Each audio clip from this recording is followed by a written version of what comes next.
વિદ્યાર્થી મિત્રો, ગયા લેક્ચરમાં આપણે સ્વાધ્યાય 5.3ના કેટલાક એક્ઝામ્પલ જોઈ ગયા. હવે આપણે જોઈએ સંકર સંખ્યાનું વર્ગમૂળ. તો સંકર સંખ્યાનું વર્ગમૂળ કેવી રીતે મેળવી શકાય? તો એના માટે આપણે ગણતરી કરીએ સંકર સંખ્યાનું વર્ગમૂળ.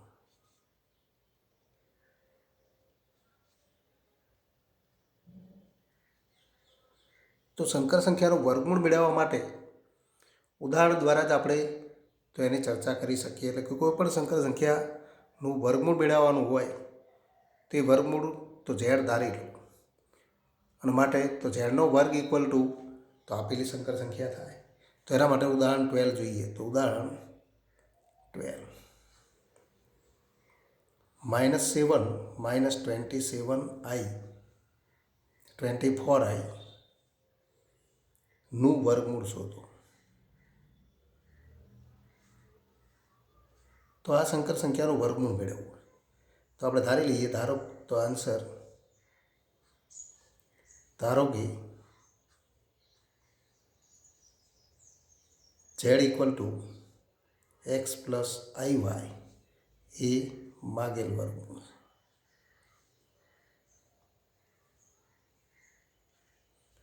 તો આ સંકર સંખ્યાનું માગેલું વર્ગમૂળ છે. માટે આપણે કહી શકીએ માટે ઝેડનો વર્ગ ઇક્વલ ટુ તો -7 -24 ઇન્ટુ આઈ, અને પણ ઝેડનો વર્ગ ઇક્વલ ટુ તો એક્સ પ્લસ તો આઈ વાયનો વર્ગ, અને ઇક્વલ ટુ -7 -24 આઈ, અને બંને બાજુ વર્ગ કરી દો તો x² પ્લસ i² y² એટલે કે -y², મધ્યમ પદ તો +2xy ઇન્ટુ આઈ, અને ઇક્વલ ટુ -7 -24 આઈ થાય. બંને સંકર સંખ્યાઓ તો સમાન સંકર સંખ્યાઓ, અને માટે તો બંનેના વાસ્તવિક ભાગ અને કાલ્પનિક ભાગ તો સમાન થાય. માટે સંકર સંખ્યાની સમાનતાની વ્યાખ્યાથી તો x² - y² તો આ વાસ્તવિક ભાગ તો આ સંકર સંખ્યાનો વાસ્તવિક ભાગ તો x² - y², આનો વાસ્તવિક ભાગ તો -7, બંને સમાન થાય, અને તો 2xy અને ઇક્વલ ટુ -24. આના આપણે તો પરિણામ નંબર 1 કહીશું, આને આપણે નંબર 2 કહીશું. પણ આ બે પરિણામો ઉપરથી તો આ બે સંખ્યાઓના વર્ગનો તફાવત છે, તો એનો સરવાળો પણ મેળવી શકીએ. તો એના માટે તો આ સૂત્રનો ઉપયોગ કરીશું, પરંતુ x² + y² સ્ક્વેર અને ઇક્વલ ટુ તો x² - y² square plus 2xy વર્ગ થાય. એટલે કે 4x² y². મધ્યમ પદ ઉમેરી દો તો મધ્યમ પદ અહીંયા તો -2x² y² છે, એથી તો બે ગણું મધ્યમ પદ ઉમેરી દો તો પ્લસ ચિહ્ન થઈ જાય. તો માટે તો આ સમીકરણમાં કિંમત લખતા તો ઇક્વલ ટુ -7નો તો સ્ક્વેર એટલે કે 49 પ્લસ 24નો તો વર્ગ એટલે કે 576 પ્લસ 49 એટલે કે તો 625, અને ઇક્વલ ટુ તો આપણે લખી શકીએ 25નો સ્ક્વેર, અને માટે આપણે કહી શકીએ માટે તો x² + y² અને ઇક્વલ ટુ તો 25, કારણ કે x² + y² તો બંને વર્ગવાળા પદ છે, એનો વર્ગનો સરવાળો તો ગ્રેટર દેન ઇક્વલ ટુ 0 થાય. આને આપણે તો પરિણામ નંબર 3 કહીશું. પરિણામ 1 એટલે કે તો અહીંયા સમીકરણ 1 અને સમીકરણ 3 તો એનો સરવાળોનો તફાવત લઈએ. તો સમીકરણ 1 તો 3 ઇમ્પ્લાઇઝ તો સમીકરણ 1માંથી સમીકરણ 3 તો ઉમેરો, સરવાળો કરો. 1 + 3 ઇમ્પ્લાઇઝ બંનેનો સરવાળો કરીએ તો x² તો 2x², y² કેન્સલ તો 2x² અને ઇક્વલ ટુ આ બાજુ આપણે સરવાળો કરીએ તો -7 + 25 અને ઇક્વલ ટુ તો 18, અને માટે તો ઇમ્પ્લાઇઝ x² = 9 અને x² = 9 તો માટે x = તો ±3. આ જ રીતે yની કિંમત પણ મેળવી શકાય, પણ yની કિંમત મેળવવા માટે બંનેનો તફાવત કરીને તો y મેળવી શકાય. સમીકરણ તો 3માંથી સમીકરણ 1 બાદ કરી દો તો 2y² ની કિંમત મળે. પણ વાયની કિંમત મેળવવા માટે તો સમીકરણ નંબર 2નો ઉપયોગ કરીશું.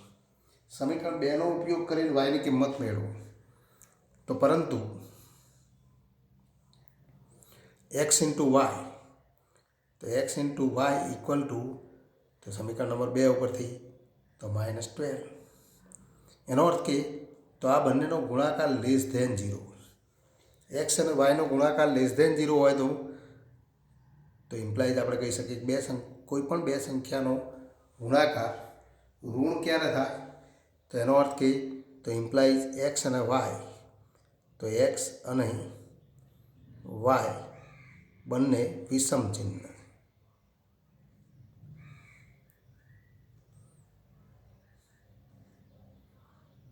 તો બંને વિષમ ચિહ્ન છે. વિષમ ચિહ્ન છે એનો અર્થ કે એકનું ચિહ્ન ધન હોય તો બીજાનું ચિહ્ન તો ઋણ થાય, અને જો તો બીજાનું ચિહ્ન ઋણ હોય તો પ્રથમ ધન તો ધન થાય. તો આપણે કહી શકીએ કે ઇમ્પ્લાય જો એક્સ ગ્રેટર ધેન 0 તો વાય લેસ ધેન 0, અથવા એક્સ લેસ ધેન 0 હોય તો વાય ગ્રેટર ધેન 0.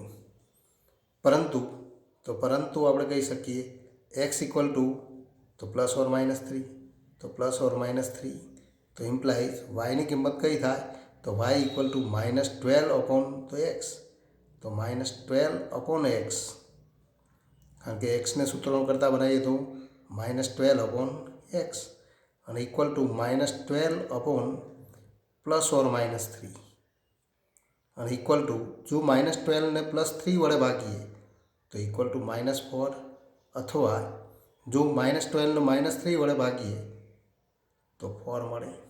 એનો અર્થ કે જો એક્સની કિંમત 3 અથવા -3 હોય, 3 હોય ત્યારે તો -4 અને -3 હોય ત્યારે તો 4. આમ આપણે કહી શકીએ કે આમ જો એક્સ ઇક્વલ ટુ તો 3 ત્યારે વાય ઇક્વલ ટુ તો વાયની કિંમત કઈ મળે છે -4, અને જો એક્સ ઇક્વલ ટુ -3 તો વાય ઇક્વલ ટુ તો 4 મળે. અને માટે માગેલ સંકર સંખ્યાનું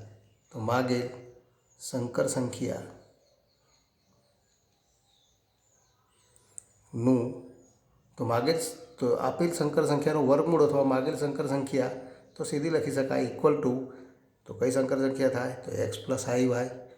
તો x + iy એટલે કે 3 તો 3 - 4 × i, અથવા તો ફરી આપણે લખી શકીએ -3 + 4 × i મળે. તો આ માગેલ સંકર સંખ્યાઓ થાય.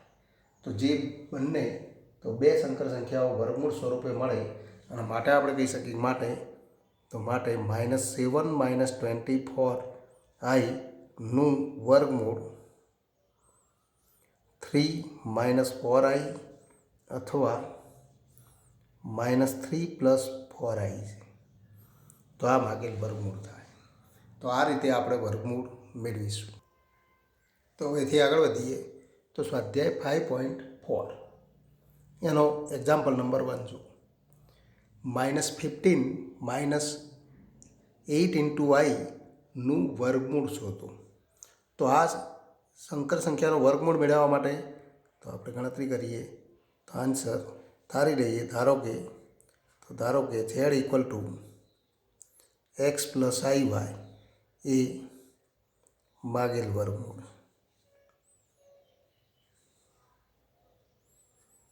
માટે z² ઇક્વલ ટુ તો -15 - 8 × i થાય. પણ z² ઇક્વલ ટુ તો x + iy નો સ્ક્વેર અને ઇક્વલ ટુ -15 - 8 × i. પણ x + i નો તો iy નો વર્ગ એટલે કે તો x² - y² પ્લસ મધ્યમ પદ 2xy × i અને ઇક્વલ ટુ -15 - 8 × i.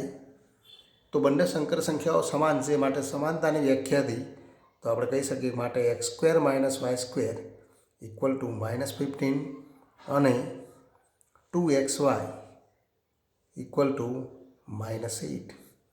આના આપણે નંબર 1 કહીશું, આના આપણે નંબર 2 કહીશું. પરંતુ તો હમણાં આપણે જોઈ ગયા કે x² - y² એટલે કે a - b અને તો 2ab, તો એનો વર્ગનો ગુણાકાર કરીએ તો 2ab મળી જાય. તો 4ab આપણને મળે છે. તો આવા બે પદ આપણને આપેલા હોય તો x² + તો y² મેળવવા માટેનું સૂત્ર તો x² + y² સ્ક્વેર અને ઇક્વલ ટુ તો x² - y² square plus 2xy વર્ગ. તો આ સૂત્રનો ઉપયોગ કરીશું, એમાંથી તો x² + y² મેળવીશું. પણ x² - y² સ્ક્વેર અને ઇક્વલ ટુ 15 સ્ક્વેર એટલે કે તો 225. તો 225 પ્લસ 2xy વર્ગ એટલે કે તો 64 અને ઇક્વલ ટુ 9, 8 અને તો 289 અને ઇક્વલ ટુ તો 17 વર્ગ. તો ઇક્વલ ટુ આપણે લખી શકીએ 17 વર્ગ. તો x² + y² square equal two 17 square માટે x² + y² ઇક્વલ ટુ તો 17. કારણ કે x² + y² એનું મૂલ્ય તો કેવું મળે તો ગ્રેટર દેન ઇક્વલ ટુ 0 મળે. જો બંને 0 હોય ત્યારે તો 0 થાય, પણ અહીંયા તો ગ્રેટર દેન ઇક્વલ ટુ 0 માટે તો આપણને ત્રીજું પરિણામ મળે. આના આપણે તો પરિણામ નંબર 3 કહીશું. સમીકરણ નંબર 3 અને સમીકરણ નંબર 1, તો એના ઉપરથી તો સમીકરણ 1 + 3 કરતા 1 અને 3નો સરવાળો કરો તો ઇમ્પ્લાઇઝ આપણે કહી શકીએ કે સમીકરણ 1 અને 3નો સરવાળો કરીએ તો 2x² ની કિંમત મળે. 2x² ઇક્વલ ટુ તો x² + x² -y² અને +y² કેન્સલ. 15 તો 17 - 15 એટલે કે તો ઇક્વલ ટુ 2 અને ઇમ્પ્લાઇઝ તો x² ઇક્વલ ટુ 1 અને x² ઇક્વલ ટુ 1 તો implies x equal to +or -1 તો implies x equal to +or -1 મળે. પણ x ઇક્વલ ટુ +or -1 મળે, પરંતુ આપણને આપેલું છે પરંતુ 2xy ઇક્વલ ટુ -8 અને ઇમ્પ્લાઇઝ x ઇન્ટુ y અને ઇક્વલ ટુ તો 2 વડે ભાગી દો તો -4 < 0.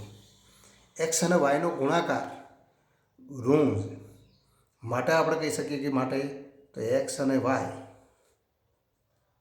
વિષમ ચિહ્ન છે. એનો અર્થ કે તો જો x ધન હોય તો y ઋણ અને x ઋણ હોય તો y ધન છે, એમ આપણે કહી શકીએ. તો માટે આપણે કહી શકીએ કે x અને y વિષમ ચિહ્ન, પરંતુ તો x ઇક્વલ ટુ +or -1 એનો અર્થ કે તો પરંતુ તો જો x ઇક્વલ ટુ 1 તો હવે આપણે લખી શકીએ x ઇક્વલ ટુ 1 તો x into y equal to -4 એના ઉપરથી તો y ઇક્વલ ટુ તો -4/x અને ઇક્વલ ટુ -4/1 એટલે કે તો -4 અને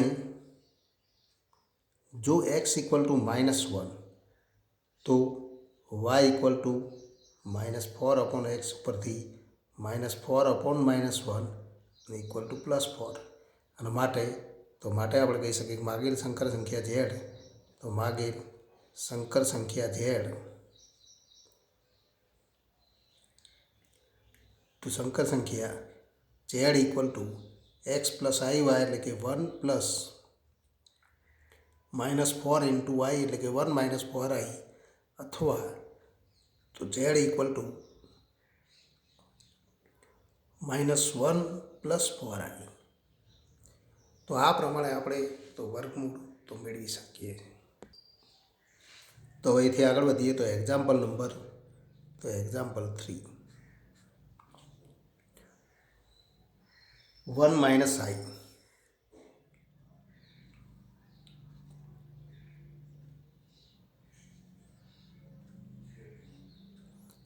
તો આ સંકર સંખ્યાનું વર્ગમૂળ મેળવો. તો અહીંયા વર્ગમૂળ મેળવવાના પ્રશ્નોમાં તો આ એક જ રીતનો ઉપયોગ થાય છે, એટલે આપણે તો એ રીતે યોગ્ય રીતે આપણે સમજી જઈએ તો કોઈ તકલીફ પડે નહીં. તો આપણે ધારી લઈએ, ધારો કે માગેલ વર્ગમૂળ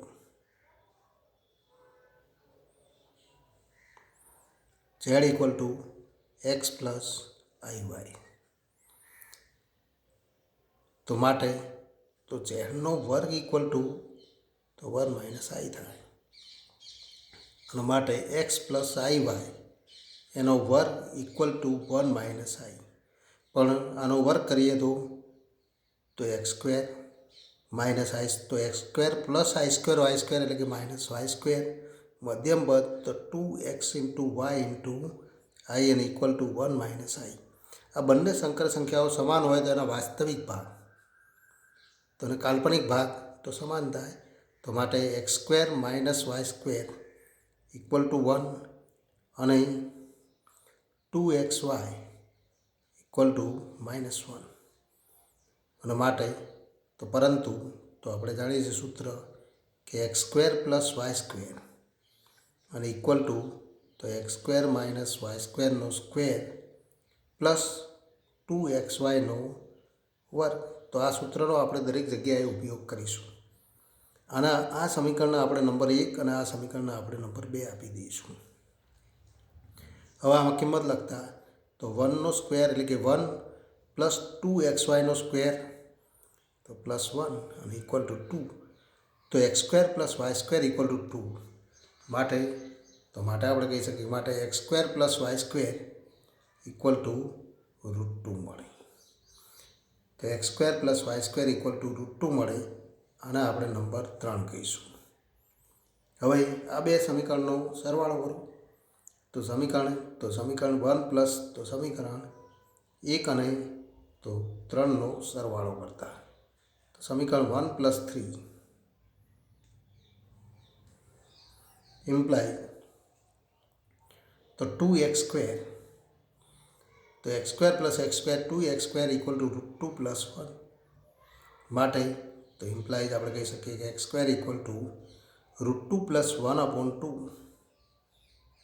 તો આવું સ્વરૂપ મળે.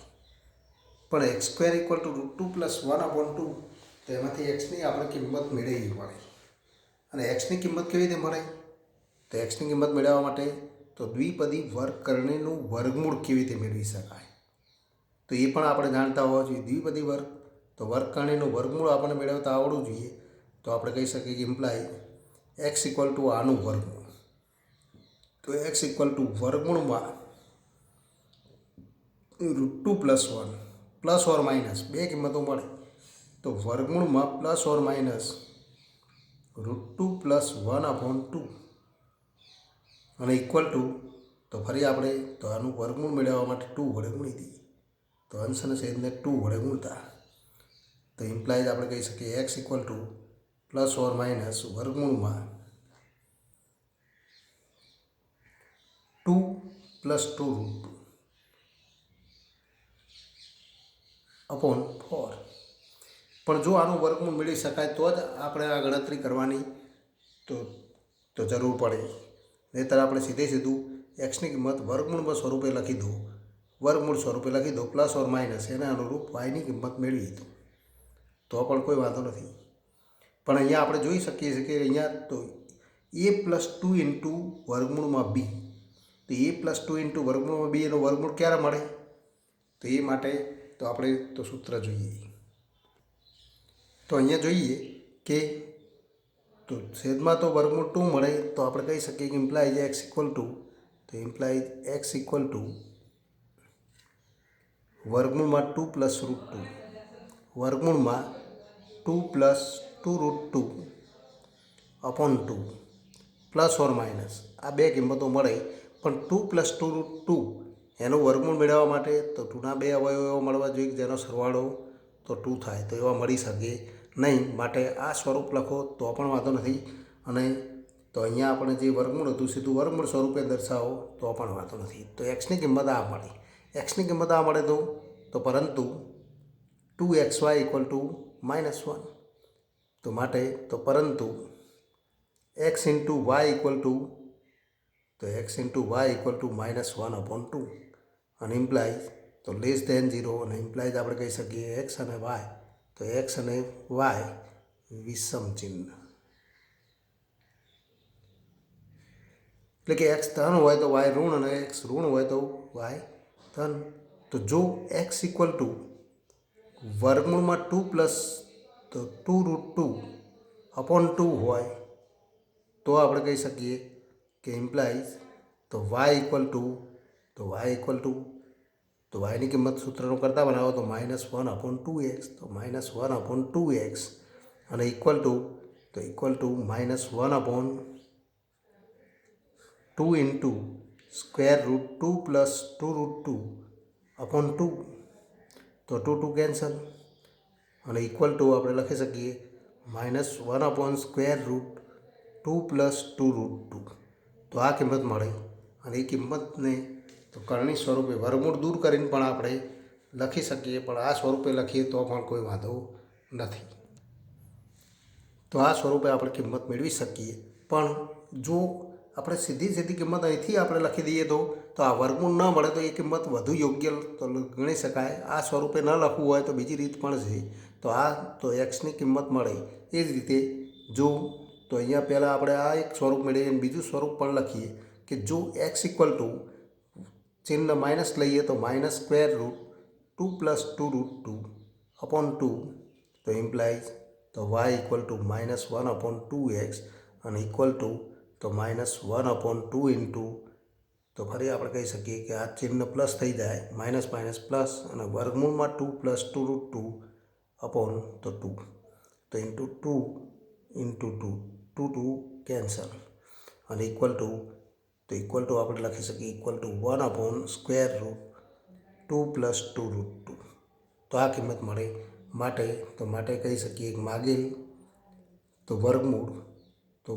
વર્ગમૂળ ઝેડ ઇક્વલ ટુ તો એક્સ પ્લસ આઈવાય એટલે કે તો એક્સની કિંમત તો આ સ્વરૂપે લખવામાં આવે વર્ગમૂળમાં 2 પ્લસ 2√2 અપોન 2 પ્લસ ત્યારે વાયની કિંમત તો આઈ ઇન્ટુ -1 અપોન એટલે કે ચિહ્ન માઇનસ લખી દો તો અહીંયા માઇનસ ચિહ્ન કરી દઈએ તો ચિહ્ન પ્લસ હતું એના બદલે માઇનસ આઈ ઇન્ટુ 1/2 પ્લસ 2√2 અથવા ઝેડ ઇક્વલ ટુ તો -√2 પ્લસ 2√2 અપોન 2 તો અહીંયા પ્લસ મળે પ્લસ આઈ ઇન્ટુ 1/2 પ્લસ 2√2.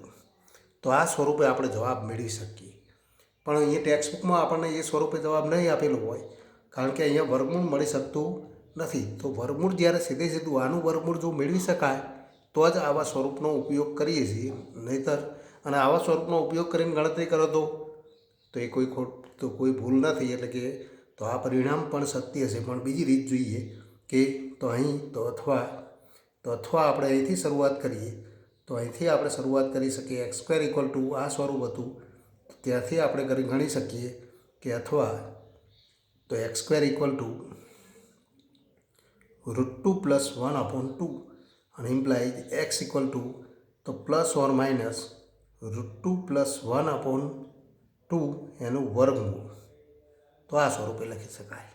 અને જો એક્સ ઇક્વલ ટુ તો √2 પ્લસ 1/2 તો ઇમ્પ્લાઇઝ તો વાય ઇક્વલ ટુ -1/2x અને તો ઇક્વલ ટુ તો ફરી આને તો એ સ્વરૂપે લખી દઈએ તો y equal to -1/2 into x તો એની કિંમત લખીએ તો -1/2 ઇન્ટુ વર્ગમૂળમાં √2 પ્લસ 1/2 અને ઇક્વલ ટુ -1/√2 પ્લસ 1 થાય.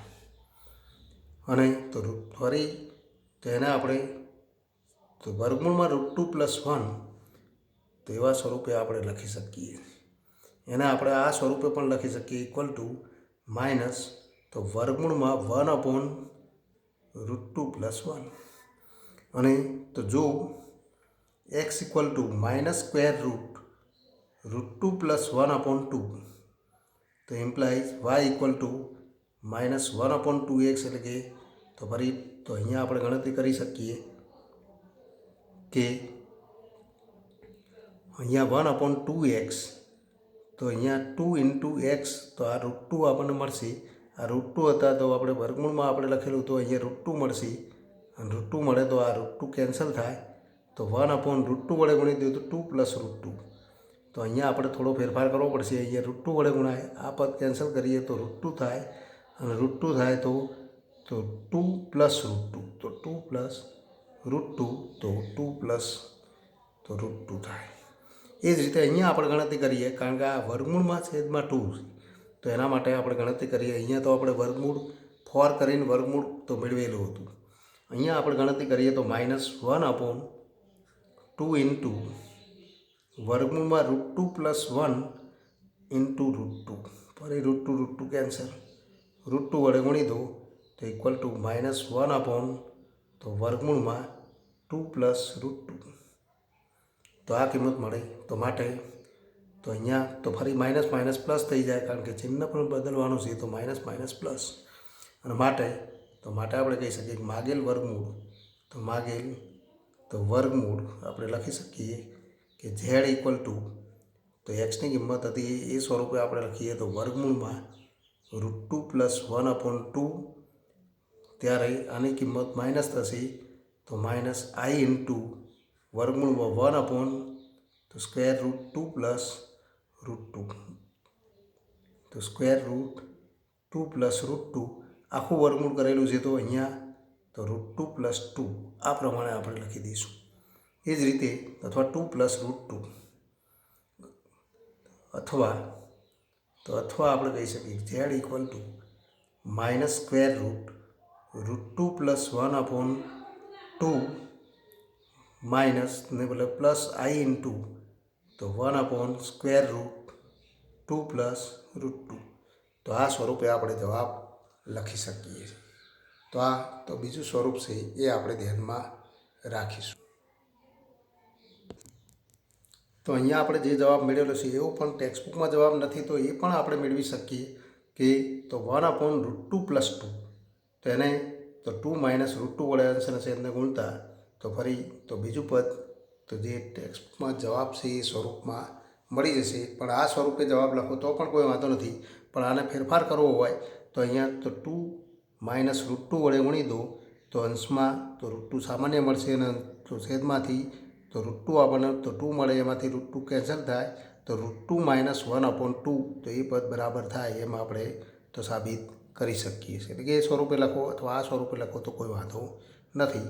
એને આપણે બીજા સ્વરૂપે લખવું હોય તો આવા સ્વરૂપે લખી શકાય. તો ઇક્વલ ટુ માઇનસ વર્ગમૂળમાં, જો આમાંથી તો 2 - √2 વડે ગુણી દઈએ તો 4 - 2 એટલે કે છેદમાં 2 મળે, અંશમાં 2 - √2, તો 2 - √2/4 થાય, અને √2 કેન્સલ કરીએ તો છેદમાં 2 થાય, અને તો √2 કેન્સલ કરીએ તો √2 - 1/√2, તો આખું પદ વર્ગમૂળમાં મળી જાય, અને √2 - 1/2, તો આવું સ્વરૂપ મળી જાય. એટલે કે તો y ઇક્વલ ટુ, અહીંયા આપણે પદ લખીએ તો y ઇક્વલ ટુ √2, અહીંયા તો √2 - 1/2 મળી જાય. તો આવા સ્વરૂપે પણ લખી શકાય. તો આ બીજું પદ છે એને એ સ્વરૂપમાં લખી શકાય, પણ એની જરૂર નથી. આ સ્વરૂપે લખો અને એ સ્વરૂપે લખો તો કોઈ વાંધો નથી, કે જેથી ટેક્સ્ટબુકના જવાબને અનુરૂપ આપણે જવાબ મેળવી શકીએ છીએ.